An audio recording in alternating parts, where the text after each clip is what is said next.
Hello प्यारे बच्चों, नमस्कार। आप सभी का स्वागत है। अब ये जो समय है बिल्कुल सुपर फास्ट रिवीजन करने का समय आ चुका है। समय बिल्कुल नज़दीक है, तो चलिए आ जाइए। सुबह मैंने आप लोगों को सेट बी 4 बजे बी और सुबह 2 बजे मतलब शाम को दोपहर में मतलब 2 बजे आप लोगों को सेट ए प्रोवाइड करवाया था। अब आ चुके हैं हम सेट सी लेकर। ठीक है, सेट सी ये रहा आप लोगों के लिए, जिसमें भी आप लोगों को पूरा सॉल्यूशन आंसर सहित बताएंगे। उसके बाद में आप लोगों को सुबह 6 बजे एक और वीडियो मिलेगा, उसको भी देख कर जाइएगा। सुबह 6 बजे है ना। सभी बच्चे जुड़ना ना भूले लाइव क्लास में। सुबह 6 बजे जल्दी उठिएगा और उसका भी सुपर फास्ट रिवीजन करके आपको जाना है। चलिए, तो बारी आ चुकी है यहाँ पर सेट सी की। इसका सॉल्यूशन भी हम कर लेते हैं क्योंकि अब समय नहीं बचा है। सभी बच्चे ध्यानपूर्वक पूरी नींद लीजिएगा और अच्छे से सोइएगा और सुबह जल्दी उठकर 6 बजे भी वीडियो में आप सभी का लाइव क्लास में इंतज़ार रहेगा। ठीक है, तो सभी बच्चे भी आ जाइएगा। चलिए बच्चों, बिना देर के हम स्टार्ट कर लेते हैं। आप चिंता ना करें, आपका जो गणित का पेपर है बहुत ही सरल आएगा और आपका बहुत ही अच्छा जाएगा। चलिए, तो यहाँ पर भी मैं आप लोगों को आपकी परीक्षा की दृष्टि से महत्वपूर्ण क्वेश्चन बता देता हूँ। चलिए बच्चों, स्टार्ट करते हैं पहले प्रश्न से। एक बार जितने दोस्त हमारे लाइव क्लास में जुड़ चुके हैं, एक बार और आप सभी से रिक्वेस्ट है कि एक बार सभी को शेयर कर दीजिएगा। और आप चाहते हैं कि 6 बजे वाली क्लास आपको लाइव मिले, तो आप सभी चैनल को सब्सक्राइब करके घंटी के बटन को ऑल पर कर लीजिएगा, ताकि आपको सभी वीडियोस सभी के सॉल्यूशन मिलते रहें। धन्यवाद। चलिए, सभी का शेयर करने के लिए स्टार्ट करते हैं पहले प्रश्न से। जो दोस्त लाइव क्लास में आ चुके हैं, उठा लीजिए अपने हाथ में कॉपी और पेन और छाप डालिए इन सभी प्रश्नों को, क्योंकि प्रश्न इससे आउट नहीं होने वाले हैं। क्वेश्चन अगर आपने इनमें से छोड़े तो फिर यहाँ से ध्यान रखिएगा, नंबर आपके कट सकते हैं। क्वेश्चन नंबर पहला, सही विकल्प चुनकर लिखना है। 4 और 7 का महत्तम समवर्तक होगा। तो बताइए 4 और 7 का महत्तम समवर्तक क्या होगा। तो यहाँ पर आपका आंसर हो जाएगा 1 आपका करेक्ट आंसर होगा। अगला प्रश्न है, यदि द्विघात बहुपद के शून्यक -3 तथा 4 हो तो द्विघात बहुपद होगा। तो इसमें आपका जो उत्तर हो जाएगा वो हो जाएगा बच्चों x² - x - 12 आपका सही उत्तर यहाँ पर हो जाएगा। अगला क्वेश्चन है, रैखिक समीकरण युग्म a1x + b1y + c1 = 0 तथा a2x + b2y + c2 = 0 का एक अद्वितीय हल होने की शर्त है। तो इसकी जो शर्त है वो ये होगी कि a1/a2 बराबर नहीं है किसके, b1/b2 के। आंसर आपका बी सही होगा। अगला प्रश्न देखेंगे, AP अनुपात 4,2,0, -2 में सर्वांतर है। तो इसका सर्वांतर जो होगा -2 आपका सही उत्तर हो जाएगा। अगला क्वेश्चन है, 6 सेंटीमीटर, 8 सेंटीमीटर व 10 सेंटीमीटर भुजाओं वाला त्रिभुज का प्रकार होगा। तो इस भुजाओं वाले जो त्रिभुज को हम कहेंगे बच्चों, उसको कहेंगे समकोण त्रिभुज कहेंगे। अगला प्रश्न आप देखेंगे, मूल बिंदु के निर्देशांक है। तो मूल बिंदु के जो निर्देशांक है उसमें आपका 0,0 सही उत्तर हो जाएगा। आगे हम बात करते हैं अगले प्रश्न की ओर। एक सिद्ध किया हुआ कथन जिसे अन्य कथन को सिद्ध करने के लिए प्रयोग किया जाता है, उसे हम कहते हैं प्रमेयिका। प्रमेयिका उसे कहा जाता है। अगला क्वेश्चन है आपका दूसरा वाला। ठीक है, प्रेमिका वो वाले नहीं जो आप समझ रहे हैं। ठीक है, दांत नहीं निकालें सभी, वो प्रेमिका नहीं है ये, है ना। क्वेश्चन नंबर 2 बहुपदों का गुणनफल 1 होता है, बहुपद होता है। अगले प्रश्न को देखते हैं। प्रश्न नंबर 3 देखेंगे, किसी द्विघात समीकरण के मूल यदि वास्तविक और समान है तो विविक्तिकर का मान होगा 0।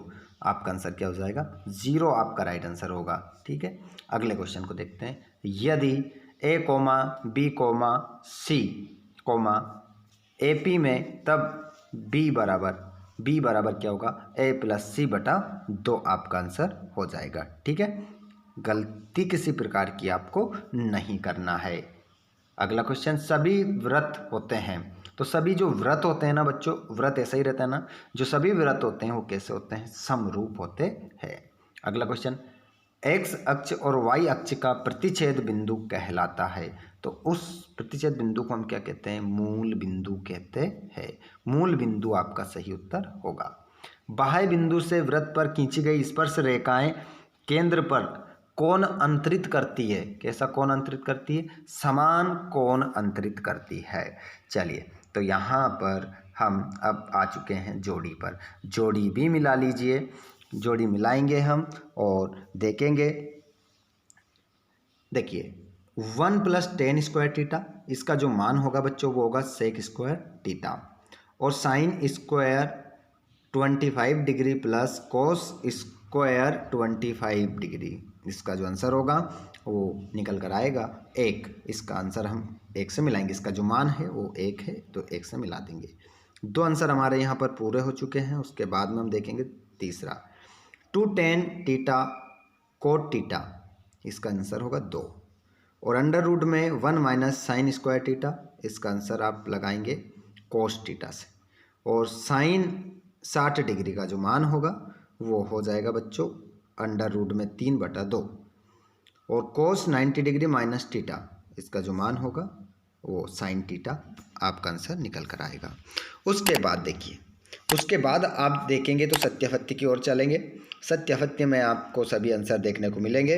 यहाँ से अगर आपने हमारे द्वारा जितने भी वीडियो डाले हैं, अगर उनको आपने क्रम से सभी वीडियोस को देखे हैं, तो मैं गारंटी के साथ कह रहा हूँ आप जो हैं, अगर आप बिल्कुल ऐसे स्टूडेंट्स हैं जो आपने ना तो स्कूल गए हैं ना कोचिंग गए हैं, तो आप ऑब्जेक्टिव से ही पास हो जाएंगे, ये गारंटी आपसे।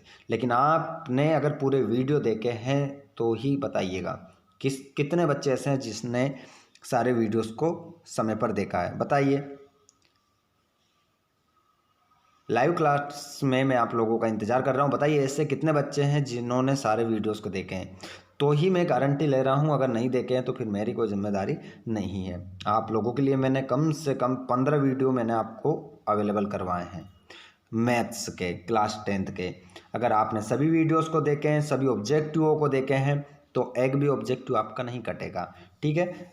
इतना आप लोगों से कह रहा हूँ। साथ ही हमारे जितने भी 10th वाले ऐसे बच्चे हैं जो बहुत ही वीक फैमिली से हैं, गरीब परिवार से हैं, उन सभी बच्चों तक ये वीडियो पहुंच जाना चाहिए ताकि वो बच्चे भी पास हो जाएं।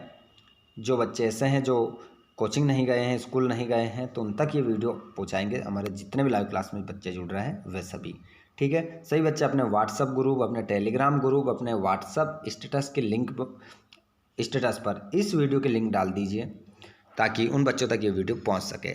चलिए, क्वेश्चन पहला, बहुपद x² - 49 के शून्यक होंगे तो +7, -7 आपका आंसर हो जाएगा। उसके बाद हम बात करेंगे अगले प्रश्न की ओर। अगला प्रश्न है आपका, अगला प्रश्न क्या कह रहा है, अगला प्रश्न यही कह रहा है बच्चों कि दो चरों में रेखिक समीकरण का मानक रूप लिखिए। तो दो चरों में रेखिक समीकरण का जो मानक रूप होगा बच्चों वो होगा ax + by + c = 0।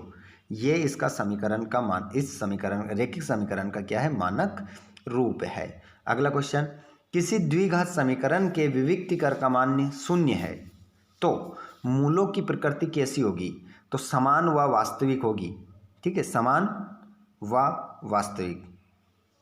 अगला क्वेश्चन, वृत्त के क्षेत्रफल का सूत्र लिखिए। मैंने कई बार आपको कई अलग अलग प्रकार के सूत्र बताए हैं, है ना, तो वो सारे सूत्र आप जरूर पढ़कर जाइएगा। सूत्रों से आपके 2 नंबर का क्वेश्चन आएगा, मतलब एक नंबर के 2 क्वेश्चन आएंगे।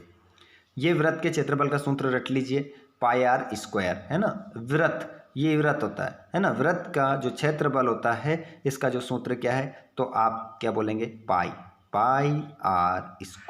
ऐसे याद रख लीजिएगा। अगला क्वेश्चन, बेलन के वक्र पृष्ठ को ज्ञात करने का जो क्षेत्रफल को ज्ञात करने का जो सूत्र होता है, उस सूत्र को आप देखेंगे तो 2 लगा दीजिए, πr लिखिए, 2πrh इसका सूत्र होता है, 2πrh। ऐसे लिख दीजिएगा।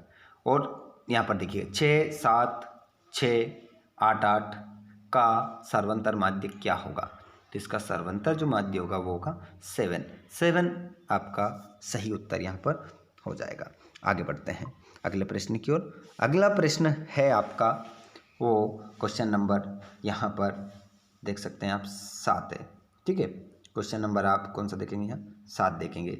7 में आपको मिलेगा PE प्लस PE, कोष्टक में E है, उसके ऊपर बाहर का साइन आपको दिखाई दे रहा होगा यहाँ, का मान क्या होगा? तो इसका जो मान निकल कर आएगा बच्चों, ये क्वेश्चन मैं 2 बार पूछ चुका हूँ आप लोगों से, इसका मान 1 निकल कर आएगा। आगे बात करेंगे हम, प्रश्न नंबर आपका रहेगा ये कौन सा? 5वां, जिसमें आपको ट्रू फॉल्स बताने हैं, सत्य असत्य आपको बताने हैं। तो यहाँ पर आप देखेंगे बच्चों, तो इसमें आपको जो देखने को मिलेगा वो मिलेगा पहला क्वेश्चन, 96 और 404 का HCF 4 है, तो इसका आंसर आप क्या लिख कर आएंगे? सत्य लिख कर आएंगे, ठीक है। कोई बच्चे ऐसे चिन्ह लगा कर नहीं आएंगे, ये सिर्फ आपको समझाने के लिए है, ठीक है। आप देखेंगे यहाँ पर प्रश्न नंबर 5 को जो देखा ना आपने अभी, जैसे कि ये क्वेश्चन है 96 और 400 का HCF 4 है, ये क्वेश्चन मैंने कई बार आपसे पूछा है, ठीक है। तो इसका आंसर क्या होगा? सत्य होगा, और सत्य आप इस प्रकार से लिख कर आएंगे, अभी हमने बात भी की थी। जिसके बाद में क्वेश्चन नंबर आप दूसरा वाला देखेंगे, अर्धवृत्त का क्षेत्रफल πr² होता है, जहाँ r अर्धवृत्त की त्रिज्या है, तो ये आंसर आपका सत्य होगा, सत्य लिखेंगे। यहाँ पर असत्य कहाँ लिखा है? ये लिखा है, ठीक है, इस प्रकार से लिखेंगे। अगला क्वेश्चन है, गोले का संपूर्ण क्षेत्रफल 4πr² होता है, जहाँ r गोले की त्रिज्या है, तो इसका आंसर क्या होगा? सत्य होगा। अगला क्वेश्चन, समान प्रेक्षणों के वर्गीकृत एवं अवर्गीकृत आंकड़ों से निकाले गए बहुलकों का मान सदैव समान होता है, तो इसका आंसर आप क्या लगाएंगे? असत्य लगाएंगे, ठीक है, असत्य होगा। और वृत्त के केंद्र से जीवा पर डाला गया लंब जीवा को समद्विभाजित करता है, सत्य। और E एवं E पर भार परस्पर पूरक घटना है, सत्य इसका आंसर होगा। चलिए यहाँ पर अब हम 2-2 नंबर के और 3-3 नंबर के प्रश्न भी इसमें पूरे देखेंगे, ठीक है। इन प्रश्नों को देखिए, अभी समय है, सुबह भी आपको एक वीडियो मिलेगा 6 बजे। 6 बजे वाला वीडियो भी आपके लिए ज़बरदस्त होने वाला है, तो उस वीडियो में जुड़ना ना भूलें। जिन बच्चों ने चैनल को सब्सक्राइब नहीं किया है तो आपको वीडियो का नोटिफिकेशन नहीं मिल पाएगा। जिन बच्चों ने चैनल को सब्सक्राइब नहीं किया है, पहले चैनल को सब्सक्राइब करिए, फिर घंटी की जो बटन साइड में आएगी उसको ऑल पर कर लेना। ऑल पर कर लेंगे तो नोटिफिकेशन 6 बजे आप तक पहुंच जाएगा, ठीक है। उसका शेड्यूल मैं अभी डाल दूंगा, ठीक है, अभी से आपको मिलने लग जाएगा, पर चलेगा वो 6 बजे, है ना। तो सभी बच्चे देखिए, 2-2 नंबर के 3-3 नंबर के प्रश्न 23 तक बताऊंगा, इनको लगा लीजिए। अगर आप लगाएंगे तो अच्छे नंबर पाएंगे, ठीक है। ये सारणी वाला क्वेश्चन आता है, तो इसको भी आपको अच्छे से करना है, ठीक है। ये क्वेश्चन नंबर हमारे 23 हो चुके हैं। अब आप सभी का इंतज़ार रहेगा, सुबह जल्दी उठना है और पूरा क्वेश्चन पेपर का सॉल्यूशन 6 बजे आपको मिलेगा, उसमें ज़रूर जुड़े। ज़्यादा से ज़्यादा इस वीडियो को अपने दोस्तों को शेयर करो। हमारे तमाम ऐसे बच्चे जो बहुत ही ऐसे थे जिन्होंने साल भर गणित में कुछ नहीं पढ़ा है, उन बच्चों तक इस वीडियो को जिम्मेदारी आप लोगों की है पहुंचाने की। अच्छे से उन तक पहुंचा दीजिए, शेयर कर दीजिए सभी को। जी बच्चों, बिल्कुल, आपका जब पेपर हो जाएगा उसका सॉल्यूशन भी हम देखेंगे, तो आप सभी मुझे बताइएगा 30 में से आपके कितना आएंगे ना। तो सॉल्यूशन भी आपका यहीं इसी चैनल पर आपको मिलेगा, बिल्कुल 12:05 से 10 मिनट पर आपको मिल जाएगा जब आप पेपर देकर आएंगे तब। तो सभी बच्चे चैनल को सब्सक्राइब करके रखिए, आगे भी आप लोगों की हम मदद करेंगे, आपको इंपॉर्टेंट क्वेश्चन बताएंगे, तो चैनल को सब्सक्राइब ज़रूर करें। धन्यवाद, थैंक्स फॉर वॉचिंग।